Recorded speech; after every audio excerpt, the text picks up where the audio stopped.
আবার দুজনে দেখা যমুনার কিনারে, নানা বৃন্দাবনে নয়, নয় ওই ব্রজপুরে, তার চেয়ে কিছু দূরে কুতুবের মিনারে, যমুনার কিনারে কুতুবের মিনারে। আবার দুজনে দেখা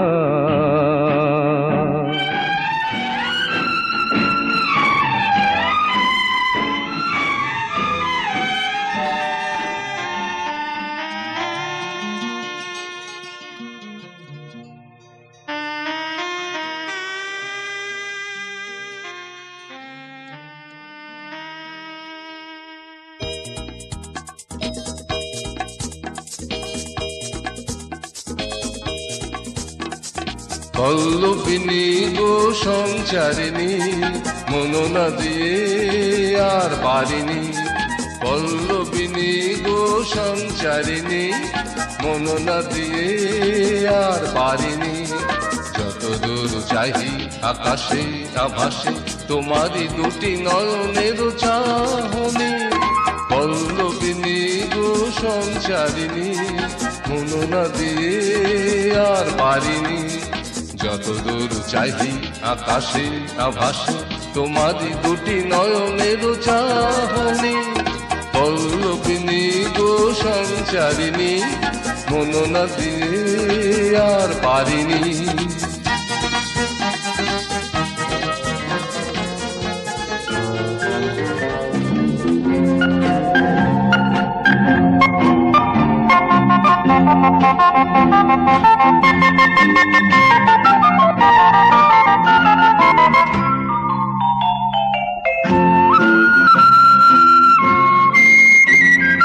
শ্যামল বদনীর গো কন্যা, এই ঝিরঝিরি বাতাসে ওরা ওড়না। শ্যামল বদনীর গো কন্যা, এই ঝিরঝিরি বাতাসে ওরা ওড়না। মেঘের আলোক দোলায় কোথা যাও, কত হাসির ফোয়ারা তোমার ঝরনা। এ সময় ভুবন ভোলানো রূপে তরালে।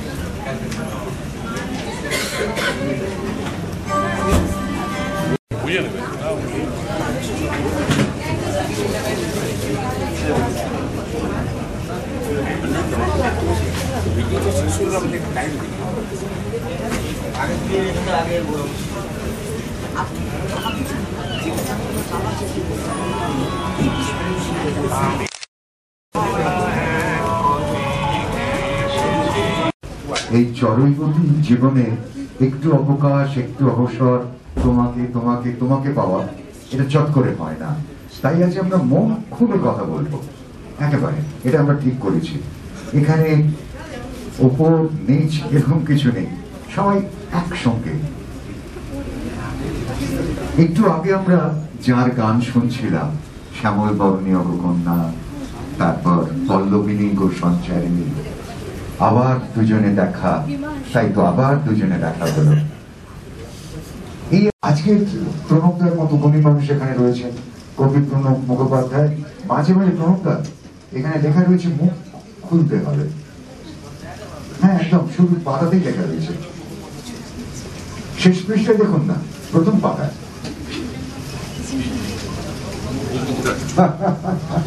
মানে খাবার নয়, এটা খবরের জন্য।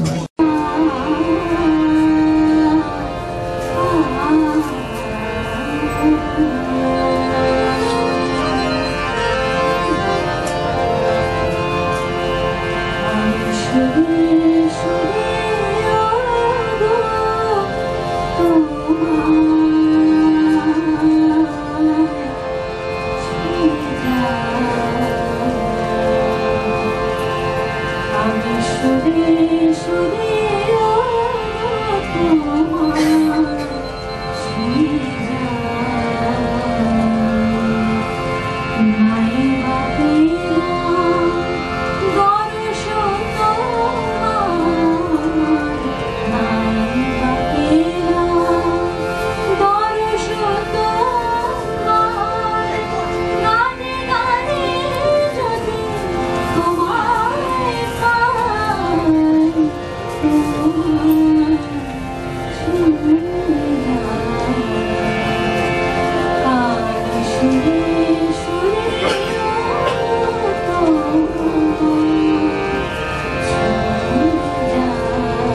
আসলে নতুন প্রজন্ম মানেই তারা শাশ্বতবোধে বিশ্বাসী নয়, এই মতবাদেতে বোধহয় আমরা বিশ্বাসী নই। নতুনদের মধ্যে অনেক ভালো থাকে, কারণ ওরা তো অতীতের আশীর্বাদ নিয়ে আগামীর দিকে এগোয়। যার জন্য স্বয়ং বিজেন মুখোপাধ্যায় এক মনে শুনলেন, কিছুদিন আগে টাউন হলে একটা অনুষ্ঠানে বিজেন্দা বলছিলেন, এরপর হয়তো আর গাইব না, শুধু শুনবো আর শুনবো।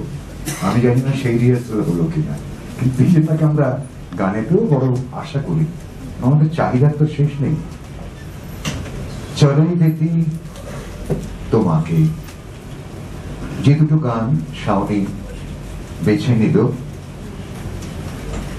জ্ঞানবাবুর লেখা, সেই জ্ঞানবাবুর রচনা, যেটা জ্ঞানবাবুর কাছে একটা কথা শুনেছিলাম, উনি ভারী সুন্দর একটা কথা বলেছিলেন।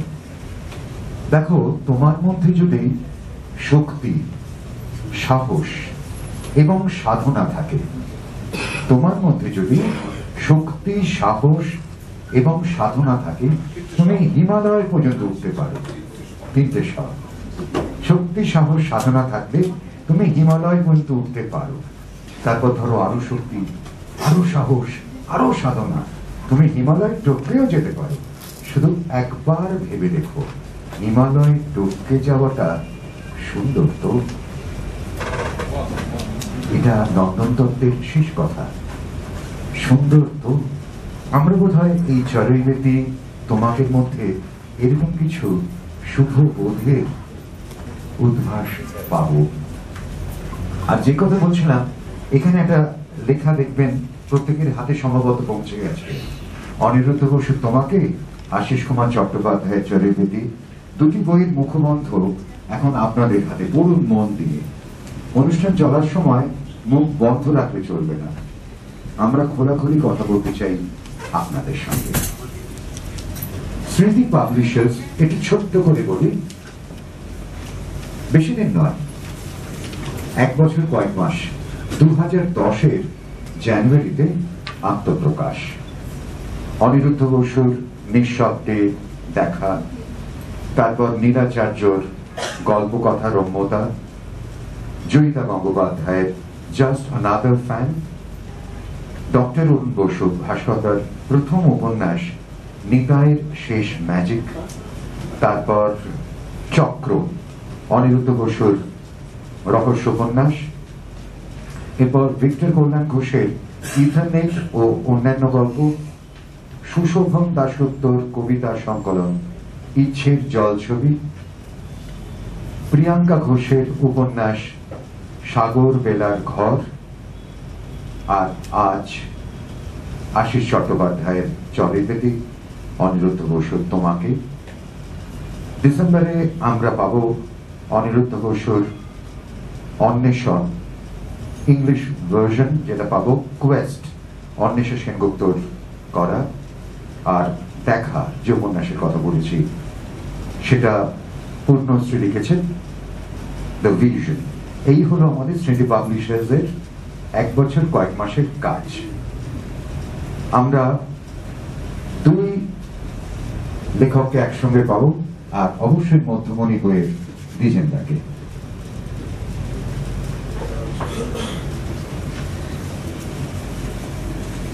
দ্বিজেন্দ্রার জন্য ফুলের তোড়া নিয়ে আসুন আমরা আরেকবার করতালি দিয়ে পদ্মভূষণ বঙ্গবিভূষণ বিজয় গঙ্গোপাধ্যায়ের জন্য ফুলের সম্মান।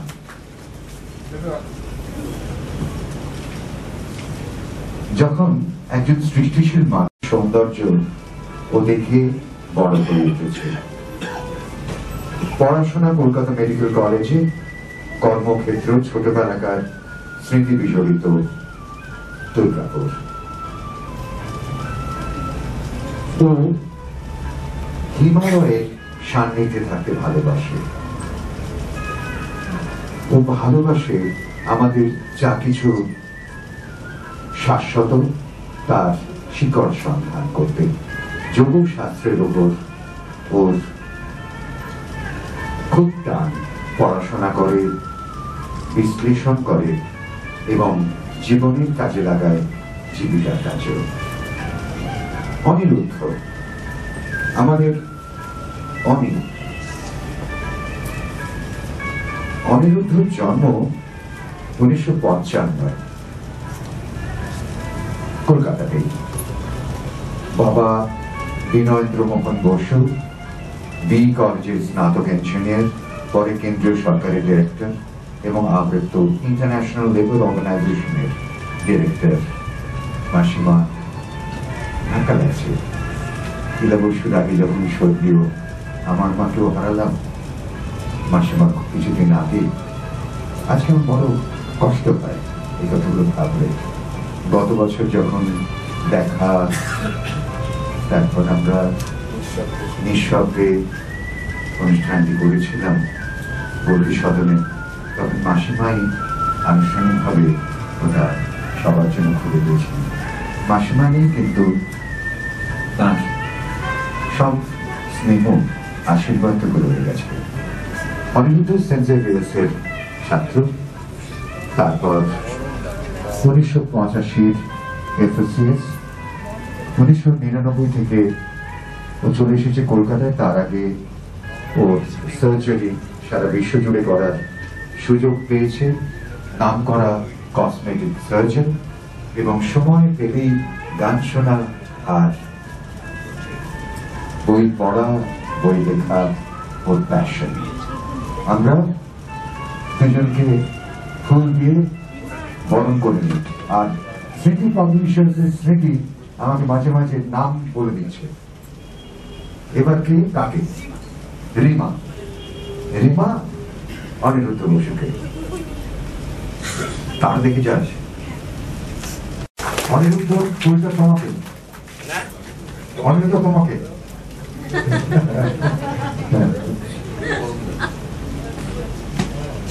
এবার আমরা কাকে ঠিক করলাম লটারির মাধ্যমে? দুবার চান্স পেয়েছে। অ্যাকচুয়ালি ভালো ফুল দেয়, এটা বুঝে গেল। 1 এপ্রিল জন্ম, নয় নয়। জুয়া ফুল কোথায়? জুয়া আশিসের জন্য ওর নাম ফুল তুলসী, ওই জন্যে মানে ফুল টু সি, ওরা দেখলো ফুল দিচ্ছে, ঠিক আছে তাই হোক, পানি খেতে যাই আমরা। আমি তো মাঝে মাঝে কি গল্প করার সুযোগ পাই, এবং আমাদের প্রায় প্রতিটি অনুষ্ঠানে এই প্রতিষ্ঠানকে আমরা পাই। দ্বিজেন মুখোপাধ্যায় যার নাম, আর আশিসের সম্প্রদায় আজকেই আলাপ হলো না, আগের বারে আলাপ হয়েছিল, আগের গল্পের বই শোনা আলাপ হয়েছিল। আশিসের দেখাও দ্বিজেনদার পড়া, দ্বিজেনদা এই বইটা তো আমি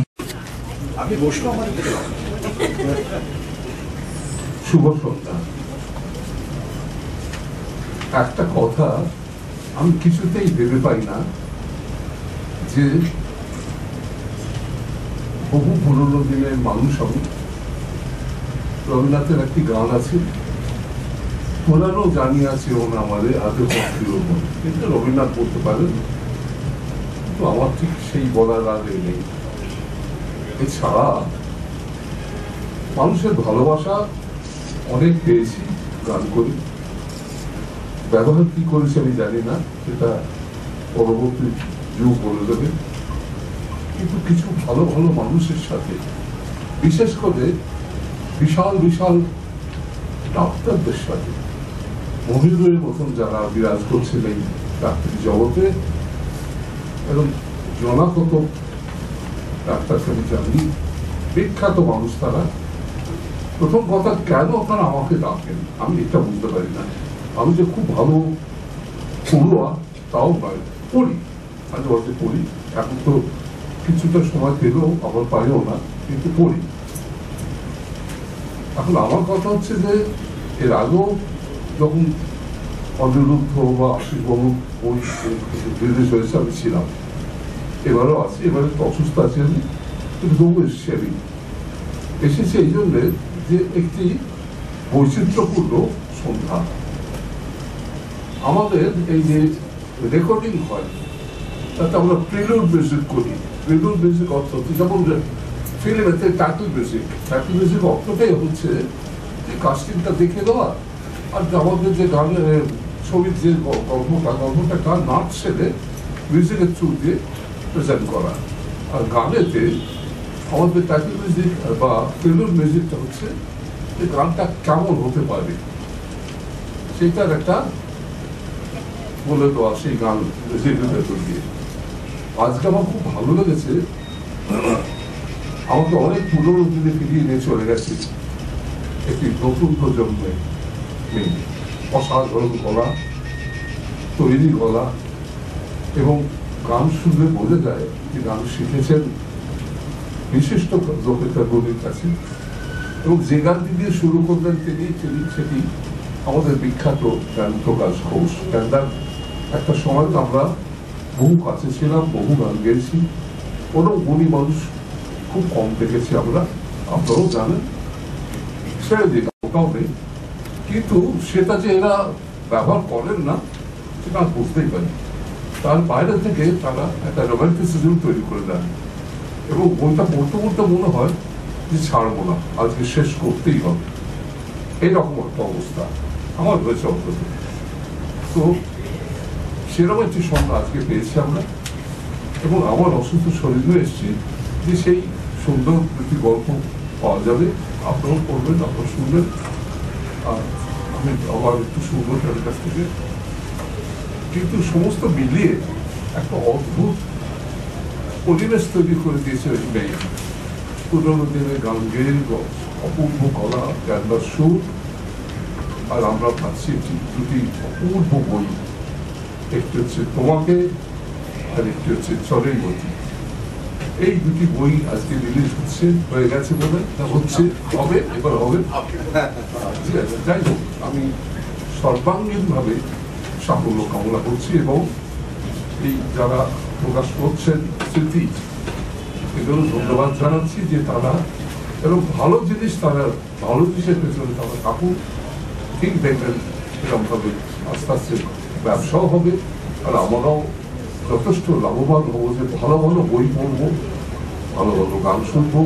এই প্রজন্ম তৈরি হয়ে আসছে, এদের কাছে ভালো গান শুনবো, কারণ যে জায়গাটা ছেড়ে চলে এসেছি সেই জায়গাটা এরা মুক্তি করুন, এই আমার একমাত্র স্বপ্ন। আর আমি আশিস বাবুকে এবং অনিরুদ্ধকে জানাই আমার আন্তরিক কৃতজ্ঞতা, ধন্যবাদ। আমাকে বারবার মনে করছেন, আর বোধহয় বেশি দিন আপনাদের ডিস্টার্ব করবো না, এইটুকু আমার মনে হচ্ছে। আজকে আপনাদের সবাইকে ধন্যবাদ জানিয়ে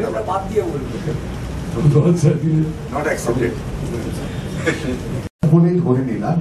আর কেন পল্লবিনী গো সঞ্চারিণী আমরা শুনলাম, এটা কেন পল্লবিত হলো, কেন সঞ্চারিত হলো? অনিরুদ্ধ বসু তো একটা কসমেটিক সার্জারি করবে।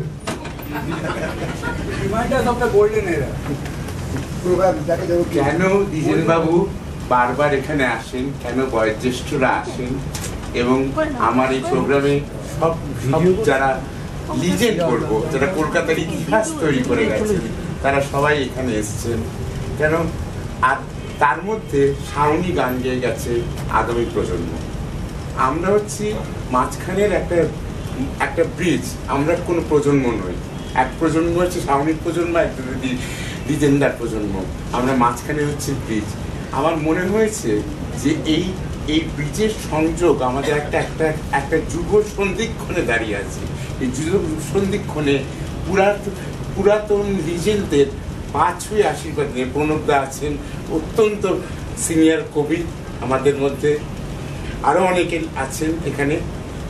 আমার একটা কথা কেবলই মনে হয়েছিল যে নতুন কিছু করা যায় না যদি পুরনো লোকেদের এবং যারা প্রতিষ্ঠিত লোক তাদের আশীর্বাদ নাই। তাদের আশীর্বাদ নিয়েই নতুনের পথে এগিয়ে চলা। তাই জন্যেই পল্লবিনী চলছে, পল্লবিনী আজও চলবে, আজ থেকে আরো 100 বছর পরে চলবে। পল্লবিনী দিয়ে হয়তো আরো নতুন কোন সুর বেরোবে। ছোঁয়া পেলে নতুন প্রাণ, নতুন গান। আশিস নিজে একটা জবাবদিহি করেছে ছবির ভিত্তিতে। আপনাদের কাছে কাগজ পৌঁছে গেছে, ঠিক পেয়েছে তো? এরপর কোয়েশ্চেন পেপার থাকবে কিন্তু। একটা জায়গায় লিখছে নপুংসক কাকে বলে, একদম সিরিয়াস জায়গায় ঢুকছে। নপুংসক কাকে বলে? অবশ্যই চিকিৎসাবিদ্যার দৃষ্টিতে এর সুন্দর ব্যাখ্যা আছে, কিন্তু একটু গভীরভাবে ভেবে দেখতে গেলে আমরা সবাই কি কোনো না কোনো দিক থেকে নপুংসক নই? কত কিছু করার ইচ্ছে থাকা সত্ত্বেও আমরা তা করতে পারি না, নানা ধরনের অক্ষমতায়। কিন্তু কারণ যাই হোক না কেন, অক্ষমতার চৌহদ্দি থেকে কি আমরা সত্যি বেরিয়ে আসতে পারি? সেই হিসেবে এই গল্পটি আমার গল্প, আমাদের সবাকার গল্প।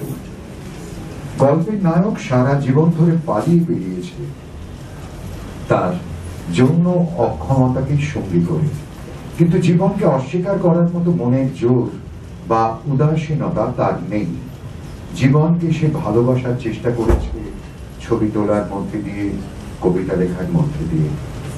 একটি সজীব ঝকমকে মেয়ের প্রেমকে সে শেষ পর্যন্ত মেনে নিয়েছে এবং নিজে শারীরিকভাবে অক্ষম জেনেও বিয়েতে রাজি হয়েছে। কিসের আশায়?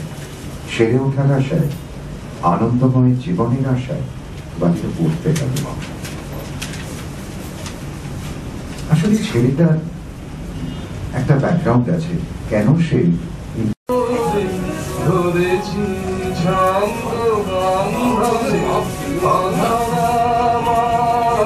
গানের আবহ অধরা মাধুরী ধরেছি ছন্দ বন্ধে, চরগতি তোমাকে।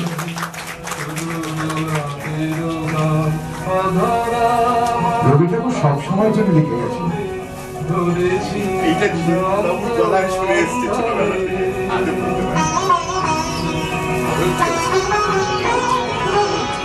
বিগত বসন্তে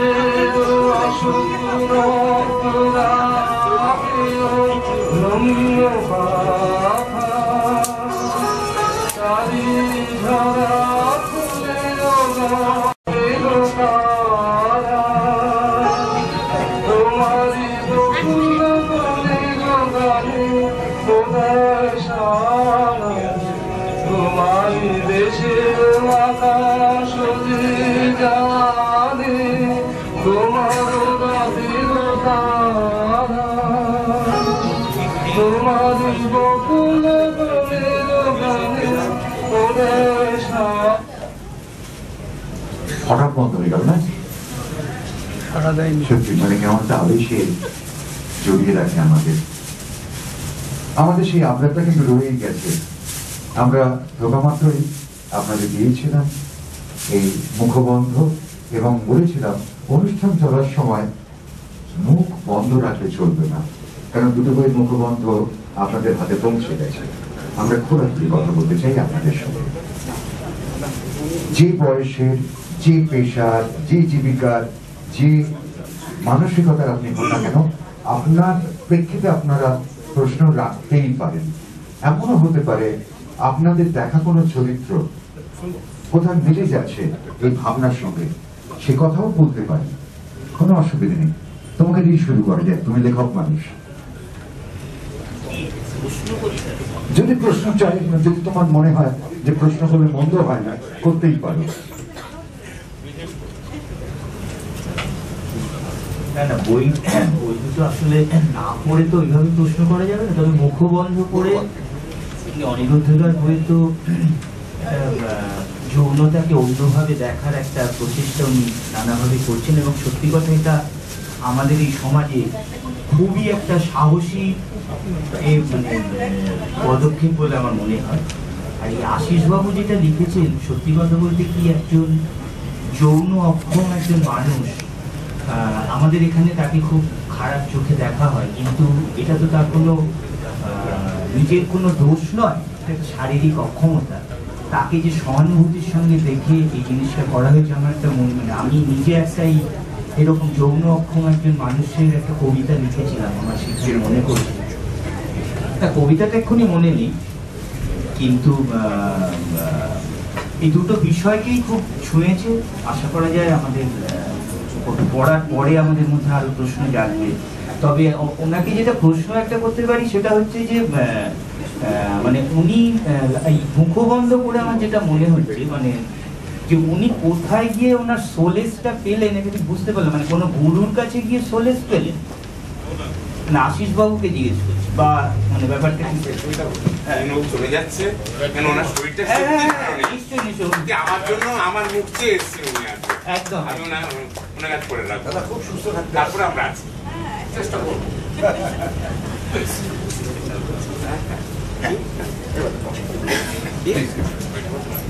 হ্যাঁ আশিস বাবু, আমরা ঘুরে যেটা সুবিধাভোগ প্রশ্ন। একটা কথা বলে নিচ্ছি, আমি ডায়াস্টিক পছন্দ করি, যদিও আজ প্রায় 25 বছর আমি সারা ভারতবর্ষে নানা রকম কনফারেন্স করে বেড়াই। আমার মনে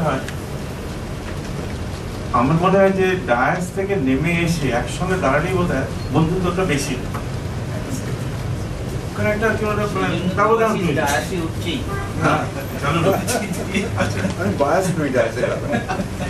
আচ্ছা, এই যে আপনি প্রশ্নটা করলেন, দেখুন সোলেস ব্যাপারটা, সোলেস জিনিসটা পিওর পার্সোনাল।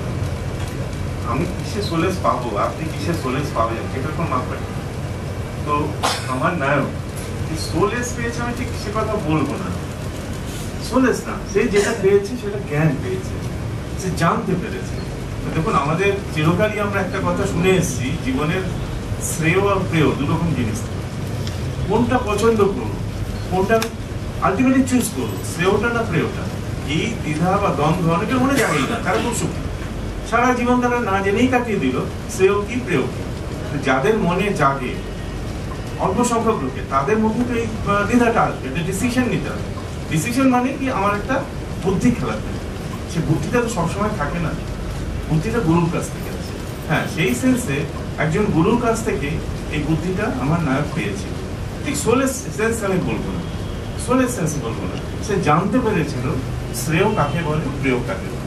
সে একটা ডিসিশন এসেছে, ডিসিশনটা আমার নাও হতে পারে, আপনার নাও হতে পারে, কিন্তু সে একটা ডিসিশন গুরুর কাছ থেকে পেয়ে, একটা গুরুর কাছ থেকে পেয়ে। কারণ দেখুন একটু মানে এই কথা বলছি, শাস্ত্র কথা বলছি, আমাদের পিতামাতা হচ্ছেন পরম গুরু, কারণ পিতামাতা ছাড়া দেহটা হয়, দেহ না হলে কিছুই।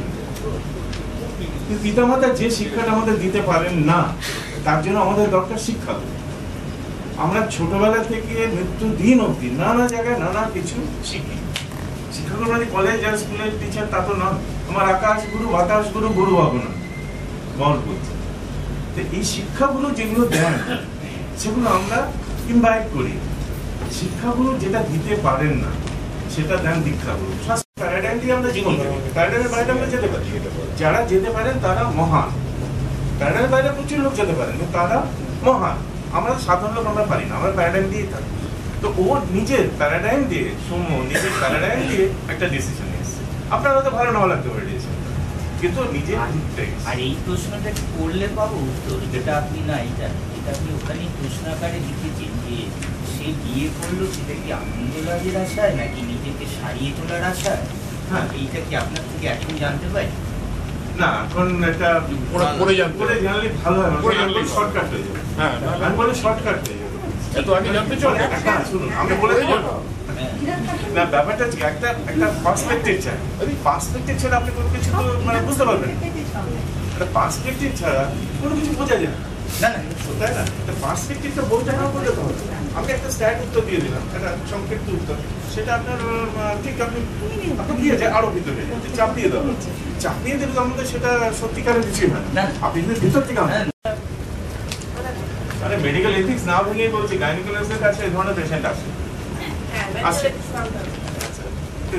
আমার এটা তোমার উত্তরটা হচ্ছে যেটা আমি লিখেছি যে আমরা মানে সত্যি কথা বলতে গিয়ে আমি যদি ডিপলি চিন্তা করি, আমরা সবাই কোনো না কোনো দিকে সেরকম ভাবতে আমার যে মনের দুঃখগুলো আছে, বাইরে থেকে দেখলে আমাকে মনে হয় খুব মানে ঝক পড়বে, কিন্তু সবারই দুঃখ আছে না, কাউকে কতটা দুঃখ আছে, প্রত্যেকে দুঃখ যে কতটা দুঃখ আছে। আমার যতটা দুঃখ ছিল একটা আউটলেট খুঁজছিলাম, তার সঙ্গে হয়তো কিছু দেখা ঘটনা আছে।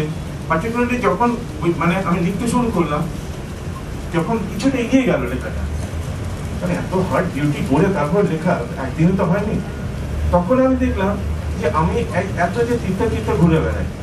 ডক্টর জ্যোতিদেব আছে, আমি আর জ্যোতি একসঙ্গে প্রচুর তীর্থ করি, লেখাটা সেকেন্ডারি। তো সেই ঘুরতে ঘুরতে নানা রকম বিচিত্র লোকজন আমি দেখেছি, যেটা মনে হয় ভগবানের দয়া। কজন আজকালকার যুগে একজন মানুষ কত রকম লোকের যে সান্নিধ্যে আমি আসতে পেরেছি, নানা ধরনের সাধু সন্ন্যাসী তো আছি, কাটছি। জ্যোতিদেবের সাহায্য না পেলে আমি হয়তো এত তথাকথিত বড় বড় সাধুদের সংস্পর্শে আসতাম না। কিন্তু যারা ছোট ছোট সাধু, তথাকথিত ছোট ছোট, তাদের সংস্পর্শে আমি নিজে এসেছি। কি হলো, একটা ইনফিরিয়র কোয়ালিটি মনে করি, একটা উইকনেস মনে করি, এবং ঠান্ডার সঙ্গে মেয়েদের একটা জড়িয়ে দিয়ে মেয়েদের ছোট করার চেষ্টা করা হয়। কিন্তু যদি আমরা না কাঁদি, আমাদের মনের একটা দিক কিন্তু বন্ধ হয়ে যাচ্ছে। যেটা বলছিলাম, আমরা একটা পার্টিকুলার জিনিসে আলোচনা করতে করতে এসেছি, হঠাৎ মনে হচ্ছে প্রক্ষিপ্ত কেন একটা পেশেন্টের ব্যাপারে আমরা ডেইলি যেটা করতে হচ্ছে, যে পেশেন্টের জন্য আমি যেটা আমার না করলেও হতো, যেটা আমি ইচ্ছে করে অ্যাভয়েড করতে পারতাম, কিন্তু জাস্ট তার একটা বাচ্চা মেয়ের মুখের দিকে, আমার ছোট মেয়ে চলছে, তার মুখের দিকে তাকিয়ে আমি থাকতে পারি। আমি আমার ক্যাপাসিটির বাইরে গিয়ে কাজ করেছি, ভগবান হেল্প করেছে। সেই সব দিক নন গাইনিক প্রবলেমের জন্য তাকে আমার কলকাতায় পাঠাতে হয়েছে, এখানে সব ভালো আছে।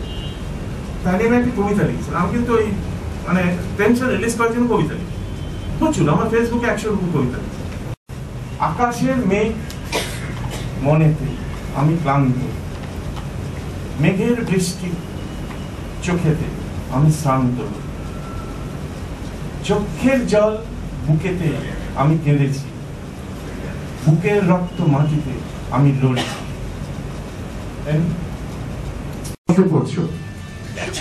শব্দ করে আবার কে করে পরীক্ষার পরে নাকি মাথা কেন ওসব শেয়ার করা যাবে না। যে রিডিং কোড পড়ছি, পাঠ্যপুস্তকের মতো চক্রের কয়েকটি বিশেষ বিশেষ জায়গা অসুবিধে আছে। হিমালয়ের রাস্তাটা এই চেনে, আশিস ভালো চেনে, ওখানে ফাইনালি যেতে হবে। অনিরুদ্ধ, এই যে তোমাকে মুখবন্ধ হাতে রয়েছে, অবল একটু বড় থেকে সেখানে দিয়ে দিচ্ছে। অবলা গানের মানুষ, তোমাকে একটু বড় তোমাকে নিয়ে যদি কারোর কিছু জানার থাকে, অনিরুদ্ধ এখানে রয়েছে, অনিরুদ্ধের সঙ্গে কথা বলা যেতে পারে। আমার একটা প্রশ্ন আছে, তো তোমাকে নামটা সিগনিফিকেন্স গল্পের শেষ শব্দ না পড়লে তোমাকে মানেটা বোঝা যাবে না। এবং এই তোমাকেটা হঠাৎ আইটে দুজনের মধ্যে একজন আছে, একজন ডিউটির জন্য আসতে পারেনি। এই তোমাকেটা হঠাৎ আমার মনে হলো যে আমরা তো 55 ক্রস করে এখন রিটায়ারমেন্টের দিকে যাচ্ছি, আর আমি একটা জিনিস লক্ষ্য করছিলাম যে আমাদের সাহিত্য সেই রবীন্দ্রোচ্চর যুগে রবীন্দ্রনাথ শুরু রবীন্দ্রনাথ শেষ, এইখানটায় আমি মেনে নিতে পারলাম না। রবীন্দ্রনাথ পুজো, রবীন্দ্রনাথ মন্ত্র, কিন্তু রবীন্দ্রনাথ শেষ নয়। আজি হতে শতবর্ষ পরে কে তুমি পড়িছ বসিয়ে আমার কবিতাখানি, আজ কৌতূহল পারে সে কোন কবি এখন গাইছে গান, সে কোন নতুন কবি তোমাদের ঘরে।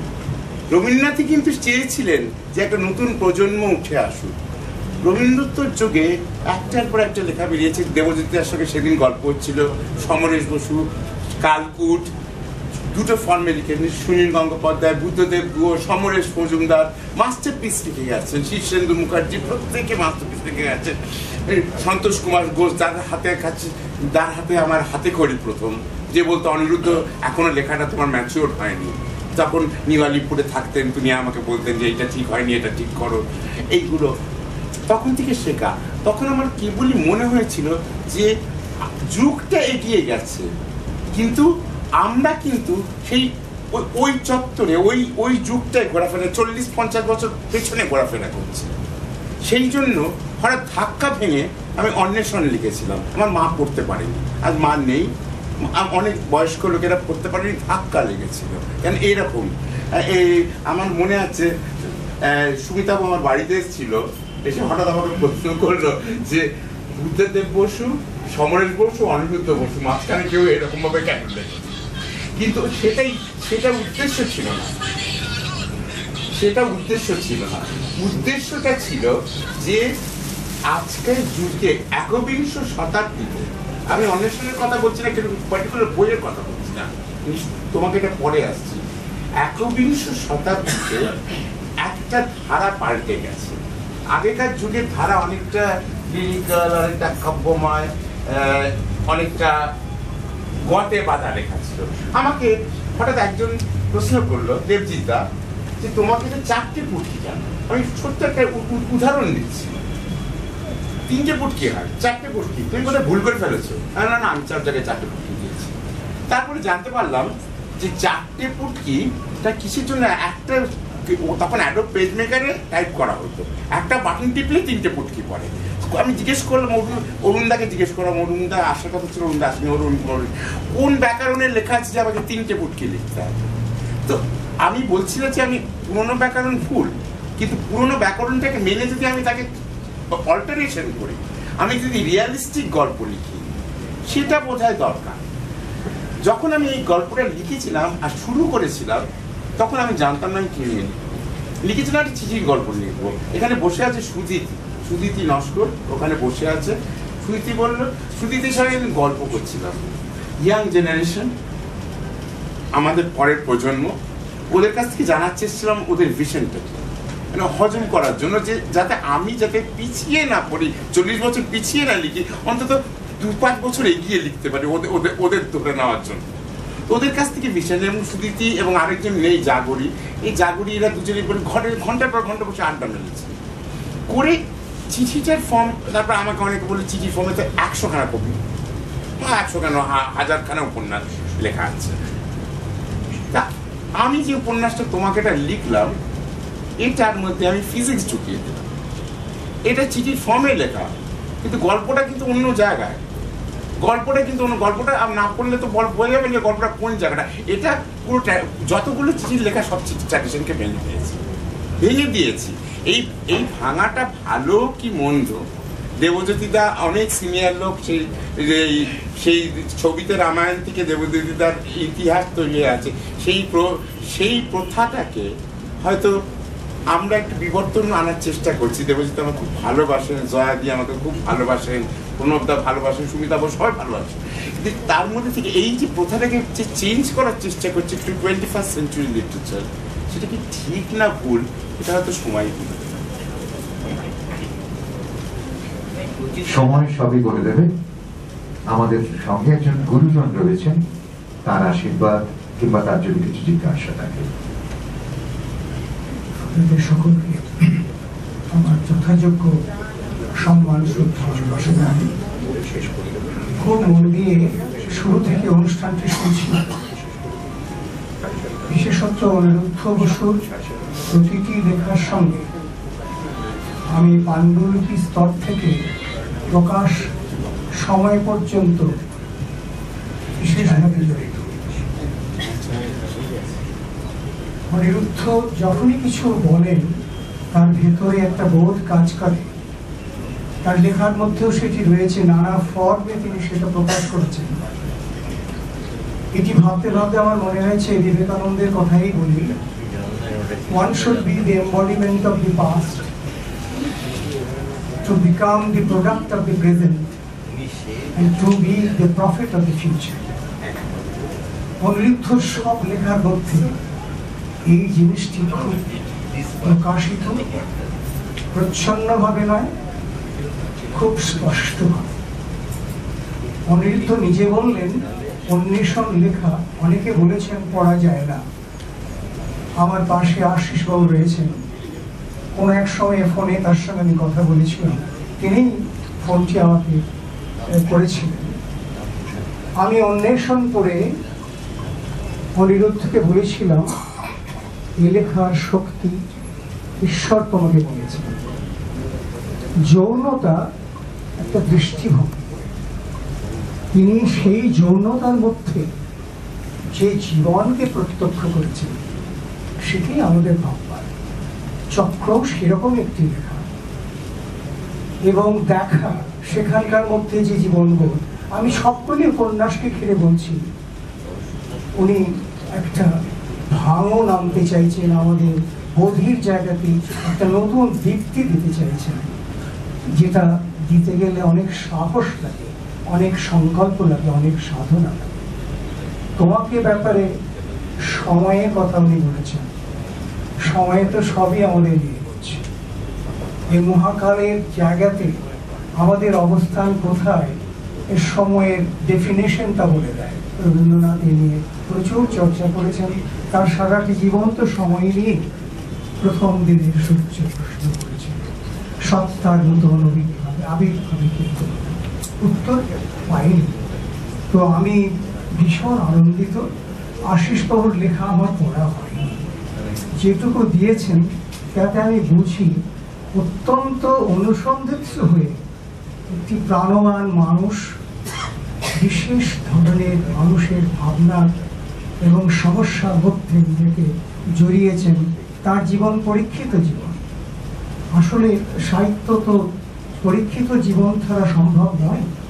আমি বিশ্বাস করি আমি এগুলি আরো ভালো করে পড়ব, পড়ে আমি আমার ভাবনা কিছু কিছু কথা তাদের কাছে প্রকাশ করতে পারি।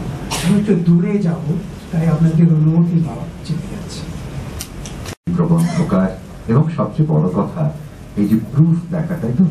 সব প্রুফ আমিও কথা বলেছি, সব প্রুফ এই বয়সে বলেছে কিছু আমাকে সময়টা চোখে দেখ। এখন ওনার রিল্যাক্স করার সময় খুব কষ্ট করে প্রত্যেকটা মানান, যদিও ভুল করেছি সেটা আমার ভুল, কিন্তু আমিও কাকু প্রত্যেকটা বানান ডিটেলসে এই ওয়ার্ডটা হলে শব্দ চয়ন, এইটা হলে বেটার হতো কিনা, এই নিয়ে ডিটেলসে মানে লাইন বাই লাইন দেখেছেন। আমি অমিয় কাকু আমাকে ছোট্ট এতটুকু বয়স থেকে চেনেন, আজকে অত্যন্ত আমি কৃতজ্ঞ যে অমিয় কাকু এসছেন। ছোট্ট কথা বলছি, শুনতে শুনতে আমার একটা মনে হচ্ছে, আমি কিন্তু লোনা, আমার প্রুফ কেউ দেখে দেননি, আমার বানান কেউ কাজ করে দেননি, আমি একটা অ্যাবসলিউটলি লোনা। তো আমি কলকাতায় আননোন না, unknown face, just unknown face. তো একটা কবিতা আমার নায়কের হাত দিয়ে লেখানো আছে বইটাতে। আমি ফেসবুকে পুরো বছর দুয়েক আগে লিখেছিলাম একটা সভায় এরকম, যেটা আমি বলছি কেউ খারাপ ভাবে নেবেন না। কলকাতা, তুমি করছো ভীষণ ভুল। হাওড়া ব্রিজিং হয় না পৃথিবী শেষ। এবারে আমরা অনেকে দাঁড়িয়ে আছি বুকের মধ্যে নিয়ে স্বপ্নের রেশ। ধন্যবাদ। Welcome to Kolkata. তাহলে আমরা দুর্গাপুর সম্বন্ধে বলতেই পারি, ওখানে কথা বললেই কবিতা হয়, গান ধরলেই সুর, ওখানে ভাবের ঘরের মানুষ ভরা, ও যে বুকের দুর্গাপুর। কলকাতা দুর্গাপুরের কোথাও আলাদা নয়, শুধু দুর্গাপুরের। হ্যাঁ, স্বগত নয় সচ্চরে দুর্গাপুর দিলকারে, দুর্গাপুর দুর্গাপুর ইস্পাতের সমুদ্র। ঠিক আছে, আমাদের পরের অনুষ্ঠান দুর্গাপুরে হবে, আপনাদের সবার আমন্ত্রণ রইল। আর কারোর কোনো এখানে যদি টাইমটাকে আপনি ডিফাইন করেন, টাইমের দুটো অ্যাক্সিস আছে, একটা এক্স অ্যাক্সিস, একটা ওয়াই অ্যাক্সিস। আপনি যদি না বুঝতে পারেন, অনেক বুঝবেন, সায়েন্সের লোকেরা বুঝবেন। এক্স অ্যাক্সিসের মধ্যে তিনটে পার্ট আছে, একটা হচ্ছে পাস্ট, প্রেজেন্ট অ্যান্ড ফিউচার। এইটা হচ্ছে লিনিয়ার অ্যাক্সিস অফ টাইম। এইটা হচ্ছে যেটা হরিজন্টাল অ্যাক্সিস, যেটা আমরা সবাই জানি। কিন্তু তাছাড়াও আর একটা অ্যাক্সিস আছে, যে তারপর আমি যদি আপনাকে প্রশ্ন করি, আজকে যেটা পাস্ট ছিল, কালকে সেটা প্রেজেন্ট হয়ে গেছে, সেটা ফিউচার হয়ে গেছে। ফিউচারের পর কেউ জবাব দিতে পারবে না। তারপরেও একটা জগৎ আছে, যেখানটায় আমি হয়তো গিয়ে কোথাও একটা জায়গায় প্রেমের গল্প দিয়ে শুরু করেছি, প্রেমের গল্প দিয়ে শেষ করেছি। তার মধ্যে আইনস্টাইন কেন কসমিক ফিলোসফিতে চলে গেলেন, তার বেসিক ডেফিনেশন হচ্ছে E is equal to mc square, যেটা theory of relativity.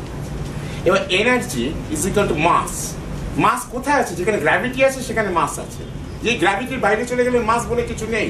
R velocity of light, যে তারাটা জ্বলছে, আজকে তারার কথা হচ্ছিল, অনেক তারা নিয়ে অনেক লেখা আছে। তারা বারবার নাকি আমার গল্পে তারাটা, অনেক নায়ক নায়িকাকে তারা দেখায়, অনেক কিছু দেখায়। কিন্তু তারা যে তারাটা জ্বলছে আমরা দেখছি, সেটা সহস্র কোটি বছর আগে নিভে গেছে। সেই আলোটা এখনো এখানে এসে পৌঁছয়নি। সেই জন্য আইনস্টাইন নিজেই থিওরি অফ রিলেটিভিটি ডিসকভার করে উনি রিয়েলাইজ করলেন যে E is equal to mc square থিওরিটার কোনো ভ্যালিডিটি নেই ইন কসমিক ওয়ে। সেখানেই কসমিক ফিলোসফিতে চলে গেলেন, যেখানে হয়তো রবীন্দ্রনাথের সঙ্গে একটা ইকুয়েশন লেভেলে চলে গেলেন। আপনাকে এই বইটা পড়তে হবে, কারণ এই বইটা সেই স্টেজে নিয়ে গেছে, আপনাকে কসমিক লেভেলে নিয়ে গেছে। এই লিনিয়ার অ্যাক্সিসটাকে নিয়ে গেছে একটা ইউনিভার্সাল অ্যাক্সিসের দিকে, towards the points cosmic Axis, যেটা আপনার আর্থলি ডেফিনেশনে চলে চলে। বলি ম্যাডাম, আপনাকে বলছি, ম্যাডাম আপনি যে জানতে চাইলেন না ভার্টিকাল, অনারেবল ফিজিক্স দিয়ে বললো, মানে এটা বইটা লেখার আগে আমরা এই নিয়ে অনেক আলোচনা করেছি, ফোন, ইন্টারনেট। তো আমি এটা বাংলা করে বলছি। এটা আমাদের শাস্ত্রে তুরীয় সময়, তুরীয় বোধ কাকে বলে? যখন আমাদের সমস্ত জ্ঞান চলে গিয়ে মনটা প্রেজেন্ট স্থির হয়ে যায়। আমাদের মন দেখবেন সবসময় পাস্ট আর ফিউচারের মধ্যে পেন্ডুলের মধ্যে দুলছে, কখনো প্রেজেন্টে থাকে না। প্রেজেন্টে যদি মনটা আমরা ফিক্স করতে পারি, সেটাই ভার্টিকাল টাইমে মানে সহজ করে বলা। কখন পারি? ইমোশন যখন এক্সট্রিম হয়, এক্সট্রিম ইমোশন যখন আমাদের হয়, আমাদের দেখবেন বিশ্বব্রহ্মাণ্ড ভুলে যাবে, কিছু মনে থাকে না, ওই মুহূর্তটা আমরা মুহূর্তে পাচ্ছি। দ্যাট ইজ ভার্টিকাল টাইমের সহজ করে বাংলা এক্সপ্লেনেশন। সেটা আমরা শুধু বলে দিল ফিজিক্স দিয়ে, সেটা ওই বইতে লেখা আছে, বইটা পড়লে। আর বইটা পাওয়া যাবে মানে অনুষ্ঠানের শেষের দিকে। আমরা এবারে একদম শেষ পর্যায়ে এসে গেছি। তারার উল্লেখ রয়েছে, বিল্লা তারা মণ্ডল। আমরা একটা আবহ সৃষ্টি করছি। চরণবিধি থেকে একটু পড়ে শোনাবো তোমাকে থেকে একটু শোনাবো। তার আগে একটা আবহ তৈরি করি। দ্বিজেন্দা নেই, দ্বিজেন্দার গান রয়ে গেছে।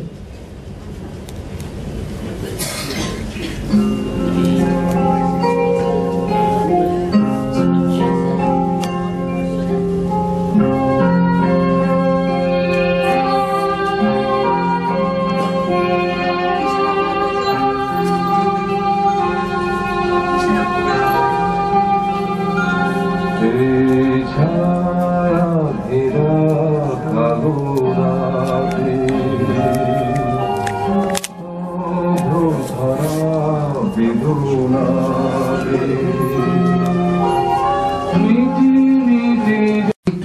করলে সেই শক্তির সাহায্য পাওয়া যায়।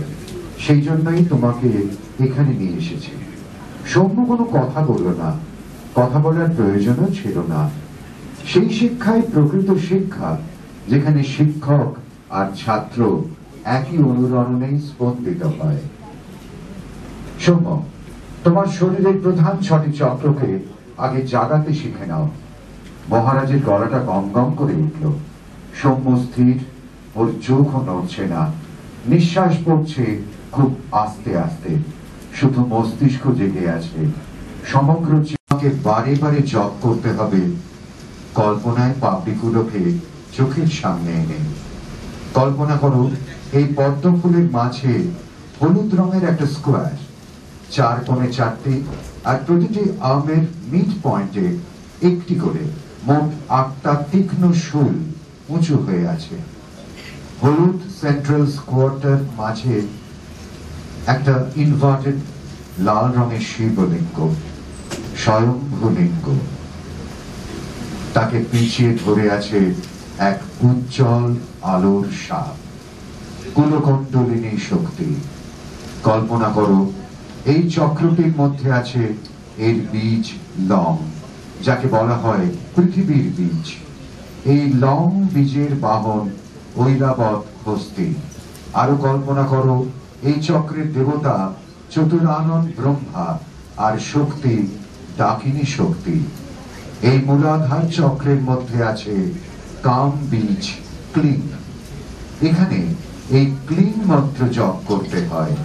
আর সবশেষে কল্পনা করো এই সম্পূর্ণ চক্রটিকে ঘিরে আছে একটি ওঙ্কার।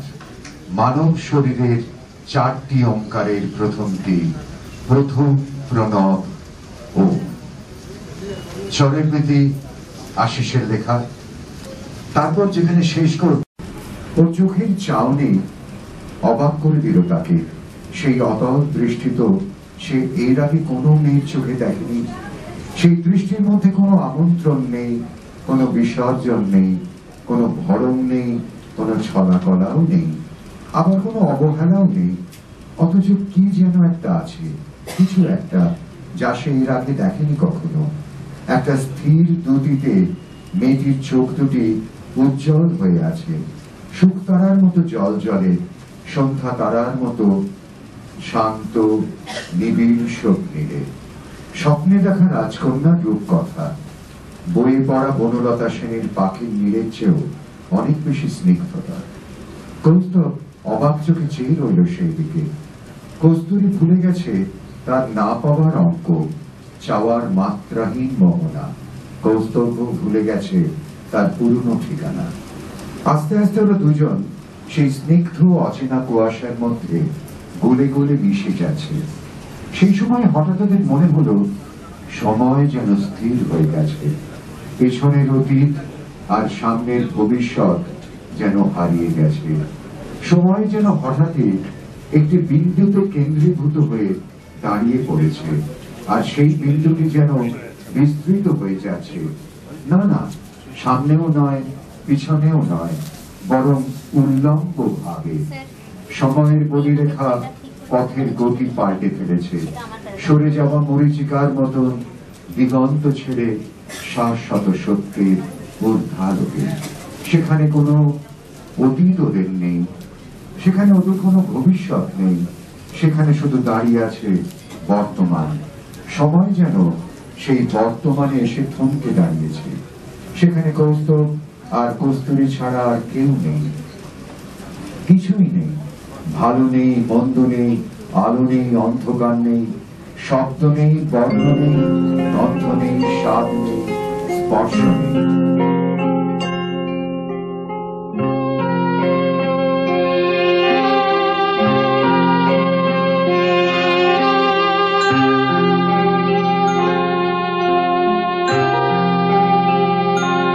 এই ছায়া ঘেরা কালো রাতে স্তব্ধ ধরা বেদনাতে মিটি মিটি জলে তারা আকাশে দোগায়, যেন কথা বলে তার সাথে। স্তব্ধ ধরা বেদনাতে এই ছায়া ঘেরা কালো রাতে।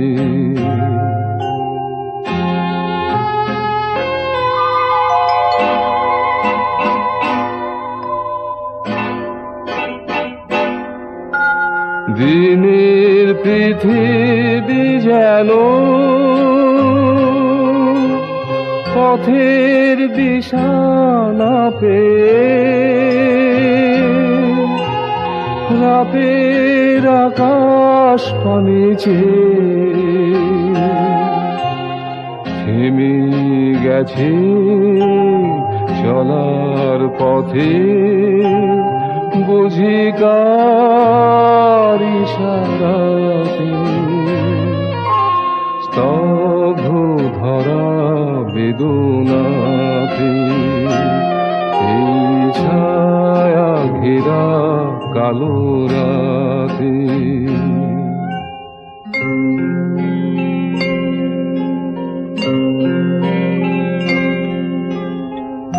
থমথমে রাত, কালো মেঘের দ্বৈত যেন বাড়াইছে তার হাত।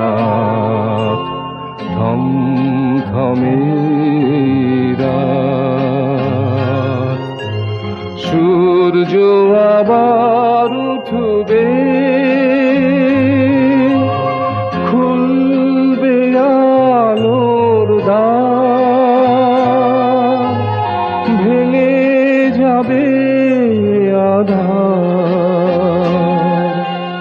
নতুন ভোরের পৃথিবী সে জাগবে নবীন আশাতে।